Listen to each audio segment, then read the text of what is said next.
Nah, di sini Wak, mereka muncul persepsi bahwa Ayuma ini disama-samakan dengan Bunga Jelita Ibrani, di mana Bunga Jelita merupakan sosok yang digadang-gadang juga memiliki placement tertinggi, akan tetapi gagal melaju ke tahapan yang selanjutnya dan juga mengalami unplacement di malam final. Bagaimana tanggapannya?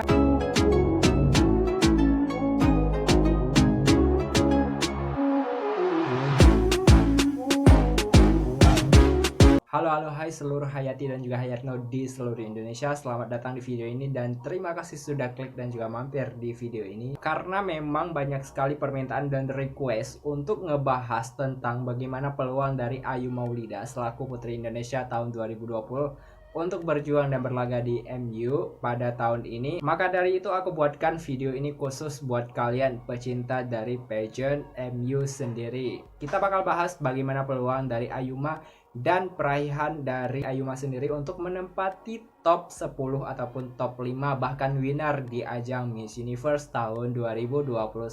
Tapi Wak, sebelum kita lanjut, apa salahnya bagi Wak semua yang belum subscribe, ayo tekan tombol subscribe untuk membantu mengembangkan channel ini untuk terus berkembang dan juga bisa memberikan edukasi terhadap pageant dan bisa memberikan banyak informasi bagi dunia maksudnya itu dunia seputar pageant dan juga edukasi tentang dunia apa sih? Maksudnya itu lebih memberikan edukasi terhadap pageant dan hal-hal yang dianggap penting lainnya. Langsung aja kita bahas di video selanjutnya.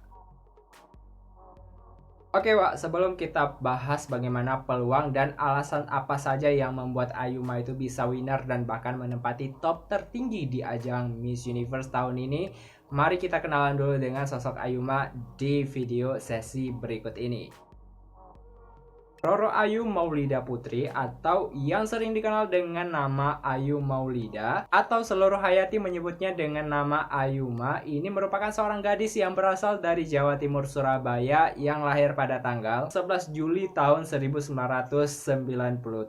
Jadi kalau dihitung-hitung umurnya itu sekitar 23-24 tahun di tahun ini. Ayuma ini sendiri merupakan seorang putri yang memang tidak jauh beda dan juga tidak jauh dari darah-darah kebangsaan dan juga bangsawan dari tanah Jawa. Jadi wajar kalau misalnya di namanya ada dicantumkan sebagai Roro Ayu Maulida Putri. Nah Wak, jika kalian pageant lover masih pemula, ternyata Ayuma ini untuk sampai sebagai seorang Putri Indonesia di tahun 2020, banyak sekali perjuangan yang telah dilakukan oleh Ayu Maulida, mulai dari mengikuti berbagai ajang internasional yang minor, kemudian ajang model dan juga ajang Putri Indonesia di daerahnya masing-masing, sehingga ia sempat mengalami beberapa kegagalan untuk bisa meraih placement tertinggi hingga menjadi seorang putri di tahun 2020. Jadi kalau ada yang mengatakan bahwa Ayuma itu tidak cocok untuk menjadi Putri Indonesia, itu salah besar. Karena kenapa? Perjuangan Ayuma yang sudah bertahun-tahun dan juga sangat-sangat lama menantikan ini akhirnya berbuah hasil pada tahun 2020 dan terpilih sebagai Putri Indonesia di tahun tersebut. Jadi kayak slogannya Elvira Devina Mira, tiada hasil mengkhianati usaha. Oke Wak, sekilas kita udah tahu tentang siapa Ayuma sendiri. Nah, langsung aja kita lanjut ke beberapa alasan dan juga beberapa hal yang membuat Ayuma berprestasi di ajang Miss Universe di tahun ini. Untuk alasan yang pertama dan hal yang pertama, aku mau menyampaikan bahwa Ayuma ini memiliki advokasi dan juga syas yang sangat kuat di kancah internasional. Nah, berkat dari perjuangan dari berbagai putri sebelum Ayuma ini, syas Indonesia itu diperhitungkan di ajang Miss Universe dan telah menempati salah satu bagian syas yang paling kuat dan digadang-gadang bisa menempati placement tertinggi di ajang ini. Untuk tahapan yang pertama, syas Indonesia yang telah diperhitungkan di kancah internasional ini memudahkan wakilnya untuk bisa dikenal dan juga diprioritaskan untuk menempati spot dan juga placement tertinggi di di kancah internasional tersebut. Nah, nggak hanya itu, karena memang sebelumnya Frederica telah menempati top 10 di ajang Miss Universe, dan kini Ayuma telah dikenal oleh berbagai portal pageant yang ini mungkin bisa membantu Ayuma untuk lebih dikenal oleh orang-orang organisasi Miss Universe sendiri. Di hal ini aku juga mau sampaikan bahwa si Ayuma ini juga punya advokasi yang gak kalah penting dari Frederica, di mana Senyum Desa merupakan salah satu advokasi yang menaungi dirinya agar bisa memberikan payung yang lebih lebar dan bisa memberikan benefit untuk terbang ke kancah internasional merepresentasikan Indonesia di kancah internasional. Ya, seperti kita ketahui bahwa era IMG ini mereka lebih memprioritaskan dari advokasi dan juga berbagai inspirasi yang didapat dari seorang putri dan juga Miss dari berbagai negara masing-masing. Jadi ini Senyum Desa bisa membantu Ayuma untuk bisa menjadi salah satu kandidat yang menempati placement tertinggi di malam final nanti. Doakan saja. Hal kedua yang membuat Ayuma bakal mendapatkan placement tertinggi adalah pendidikan dan juga pengalamannya. Pendidikan di sini kita bisa melihat bahwa Ayuma adalah lulusan sarjana hukum dari Universitas Airlangga. Ini merupakan sebuah batu loncatan yang sangat-sangat baik dan juga cum laude. Ini memprioritaskan bahwa Ayuma merupakan salah satu kandidat dan juga kontestan yang memiliki pendidikan terbaik di negaranya. Jadi kalau misalnya IMG memilih Ayuma sebagai queen di organisasinya tersebut, jadi nggak akan rugi karena memang bukan kaleng-kaleng dan berasal dari salah satu universitas kebanggaan dari Indonesia. Gak hanya itu, Wak, pengalaman dari Ayuma ini sendiri bisa memberikan sebuah akses yang sangat-sangat cepat kepada dia sendiri agar bisa menempati placement tertinggi. Artinya dia nggak demam panggung lagi pada saat malam final karena memang sudah terbiasa di panggung model dan juga di runway dan berbagai ajang internasional yang sudah diikuti sebelumnya. Nah, di sini Wak, mereka muncul persepsi bahwa Ayuma ini disama-samakan dengan Bunga Jelita Ibrani, di mana Bunga Jelita merupakan sosok yang digadang-gadang juga memiliki placement tertinggi, akan tetapi gagal melaju ke tahapan yang selanjutnya dan juga mengalami unplacement di malam final. Bagaimana tanggapannya? Aku rasa perbedaan dari Ayuma sendiri dengan Bunga Jelita itu jauh-jauh berbeda. Karena kenapa? Ayuma berasal dari seorang yang ditempa berkali-kali dengan kegagalannya meraih placement di ajang daerahnya. Sedangkan Bunga Jelita adalah orang yang memang sudah difavoritkan sebelumnya dan memiliki role model yang sungguh baik. Gak hanya itu, Wak, kalau misalnya Ayuma ini ditanya masalah pendidikan, dia sudah menyelesaikan pendidikan sebagai sarjana hukum dan lulusan terbaik di universitasnya. Sedangkan Bunga Jelita belum menyelesaikan pendidikan dan bahkan menjadikan sebuah alasan yang mungkin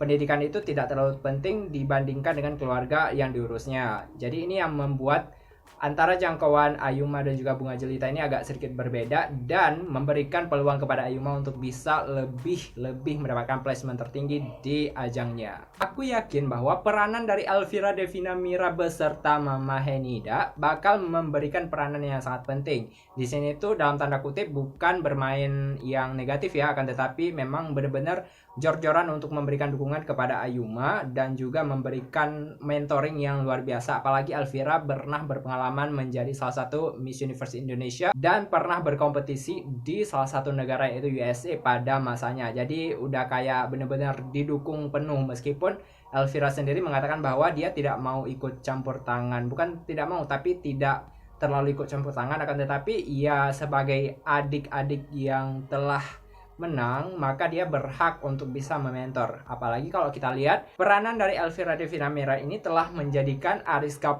Pertiwi sebagai satu-satunya queen pertama dari Indonesia di ajang Miss Grand Internasional dan di Asia. Dan ini bisa membuktikan bahwa Elvira Devina Mira bisa memberikan sesuatu yang sangat positif kepada Ayuma dan memberikan mentoring yang luar biasa. Kegagalan Elvira Devina Mira di top semifinalis pada tahun 2014 lalu bakal dikupas habis-habisan terhadap Ayuma dan bakal diperbarui. Ini tuh kayak sebagai kesempatan kedua kepada Elvira untuk bisa memperbaiki adik kelasnya untuk bisa lebih mencapai posisi tertinggi dan bahkan lebih dari Frederica. Apalagi jika kita lihat beberapa waktu lalu memang tim dari Ayuma ini sudah nggak kaleng-kaleng lagi. Ada Buba, ada berbagai persiapan tim Elvira dan juga tim dari alumni-alumni YPI Putri Indonesia sebelum-sebelumnya yang memang sangat-sangat support kepada si Ayuma ini. Nah, inilah yang memberikan alasan bahwa Ayuma bakal siap untuk menggoncangkan panggung MUD bulan Mei nanti. Kita tunggu saja, semoga hasilnya luar biasa dan juga spektakuler. Untuk hal ketiga yang membuat Ayuma ini bakal diperhitungkan di ajang Miss Universe adalah body goals-nya ataupun sesuatu yang terdapat pada potensial dari Ayuma sendiri, baik berupa body goals-nya, kemudian dari performa catwalk-nya dan juga berbagai bentuk apresiasi yang dimiliki oleh seorang Ayuma ini cukup memberikan cukup memberikan potensial dan juga jaminan terhadap Ayuma sendiri untuk bisa meraih placement setidaknya di top 10, menempati jajaran dari Frederica tahun lalu dan juga bahkan lebih dari apa yang diharapkan. Kalau kita lihat lagi ya kan Wak, progres Ayuma ini dari sebelum dia kepilih, setelah dia kepilih PI, kemudian setelah dia di progres, itu benar-benar ada peningkatan dari pertama, kedua, ketiga, keempat dan sebagainya. Itu benar-benar berjalan terus-menerus dan terus meningkat. Tidak ada kualifikasi yang menurun di dirinya Ayuma. Jadi untuk keyakinan sendiri, aku sendiri yakin 100% bahwa Ayuma bakal memberikan hasil yang sangat baik dan membanggakan bagi Indonesia. Semoga ini menjadi salah satu jembatan bagi kita semua dan terus mendukung Ayuma di kancah internasional. Nah, yang menjadi salah satu hal yang membuat Ayuma aman di dalam ajang kompetisinya nanti adalah progres public speakingnya yang terus meningkat, Wak. Jadi jika Wak semua pernah tapi kayak menyimak dari pertama dia terpilih menjadi seorang putri Indonesia, kemudian setelahnya, kemudian sampai saat ini, public speaking dia tuh benar-benar mengalami improvisasi yang sangat-sangat luar biasa dan juga memiliki karakternya tersendiri dan tidak dibuat-buat. Menurut aku tuh seperti itu.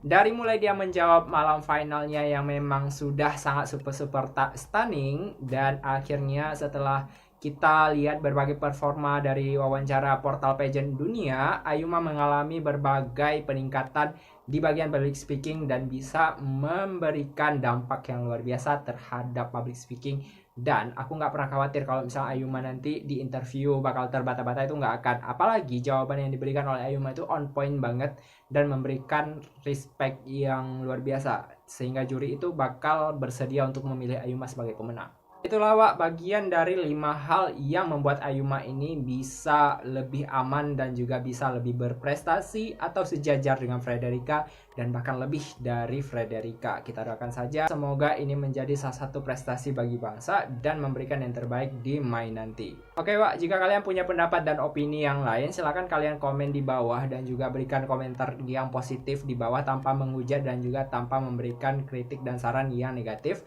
kepada wakil kita. Silahkan komentar dan berikan opini kalian sebebas-bebasnya, karena ini bisa memberikan penggabungan terhadap wakil kita agar terus menjadikan wakil terbaik dan bisa melibas semua Latinas dan juga mega favorit lainnya. See you di next video selanjutnya. Terima kasih sudah nonton dan juga jangan lupa untuk terus memberikan dukungan dengan cara klik tombol like, subscribe dan juga komen serta share video ini agar bisa memberikan edukasi di dunia perpejanan di Indonesia. See you di the next video.